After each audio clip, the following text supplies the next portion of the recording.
कन्हैया को लेकर भाग रही होगी, लगी ठोकर तो दारी की गिर के मर गई। दूसरा बोला च्योरे यदि ठोकर खा कर गिरती तो मुंह के भर ना गिरती, देख ऐसी चित्ती पड़ी है। सब अपना हिसाब लगा रहे हैं। मैया तो कन्हैया को अंदर ले गई और अंदर ले जाकर सर्वप्रथम मैया ने कन्हैया को गाय के गोबर में नहलायो, फिर गौमूत्र से नहलायो, फिर पंचगव्य से नहलायो। जब भी कन्हैया के जीवन में संकट आता है तो मैया पंचगव्य में स्नान कराती है। गाय का दूध, गाय का घी, गाय का दही, गाय का गोबर, गाय का मूत्र, ये 5 चीजें मिलाकर पंचगव्य होता है।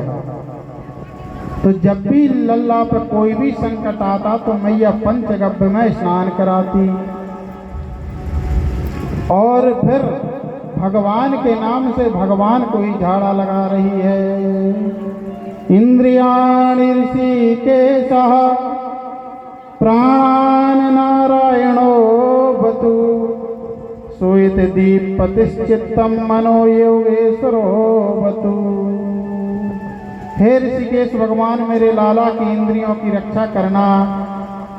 हे नारायण भगवान मेरे कन्हैया के प्राणों की रक्षा करना। 8 श्लोकों में बाल रक्षा कवच पढ़कर मैया ने कन्हैया को गाय की पूंछ से झाड़ा मारा। जब भी कोई बालकों को अलाय वलाय लगे, कोई नजर लग जाए तो पंचगव्य में स्नान कराओ और गाय की पूंछ से झाड़ा मार दो तो सारी अलाय वलाय चली जाती है। इतने में नंद बाबा आ गए जो कंस को कर देने के लिए गए थे।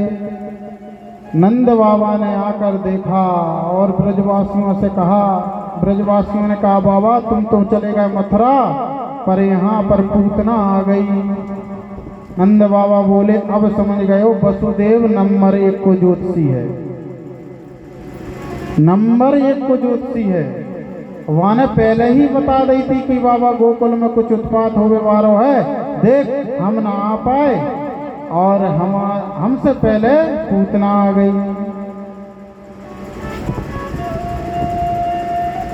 पर नंद बाबा कहते हैं मेरे भजन का चमत्कार देखो। जब वसुदेव ने कहा कि बाबा कोई गोकुल में उत्पात होने वाला है तो हमने भी फिर माला सटकाई है, भगवान मेरी छोरा की रक्षा करियो। अब देख ले मेरे भजन को चमत्कार। सोई नारायण ने एक धमुकरा रख दियो होएगो, सोई पूतना मर गई। ब्रजवासी बोले बाबा जब से हमें ही तो बुद्धि लगा रहे, मरी तो मरी कैसे। चलो अब जब मर गई तो ठीक है, पर अब इसका क्या करें, ये तो मथुरा और गोकुल का रास्ता जाम कर गई। अब इसके इतने लंबे पैरे हाथों को कहाँ फेंकेंगे। नंद बाबा ने कहा एक काम करो, कुल्हाड़ी फरसा ले लेकर आ जाओ और इसके जो योजन भर के हाथ पैर है ना, इनको काटो, काट के एक जगह ढंगेर बनाओ और जितने वृक्ष टूट गए हैं ना इसके ऊपर पटक दो और आग लगा दो। ब्रजवासी ले फरसा कुल्हाड़ी आ गए, जितने वृक्ष टूट गए थे सब पूतना के ऊपर पटक दिए और आग लगा दी। सुखदेव जी कहते हैं परीक्षित जब पूतना का शरीर दग्ध होने लगा ना तो उसमें से इतनी सुगंध निकली कि पूरा ब्रजमंडल सुवासित हो गया, पूरा ब्रजमंडल सुगंधित हो गया। परीक्षित चौंके महाराज पूतना तो बालघातनी है, पूतना तो दुष्टनी है, पूतना तो पापिनी है, फिर इसके शरीर से सुगंध कैसे निकली। सुखदेव जी कहते हैं कि राजन कन्हैया ने जिसका स्तनपान किया हो, कन्हैया जिसकी गोदी में पहुंच गए हों, वो भला पापनी कैसे रह सकती है। पहले तो पूतना के परिचय जानो, ना खानदान अच्छा है, ना कुल अच्छा है, ना आहार अच्छा है, ना व्यवहार अच्छा है, ना नाम अच्छा है। नाम भी पूतना, पूतना का मतलब पूतना, जिसका पूत ही ना हो वह पूतना। तो महाराज एक तो नाम भी अच्छा नहीं, पूतना। दूसरा इसका आहार रक्त पीती है, खून पीती है। कुल भी अच्छा नहीं, राक्षस कुल से है। व्यवहार भी अच्छा नहीं, बालकों को मारती है।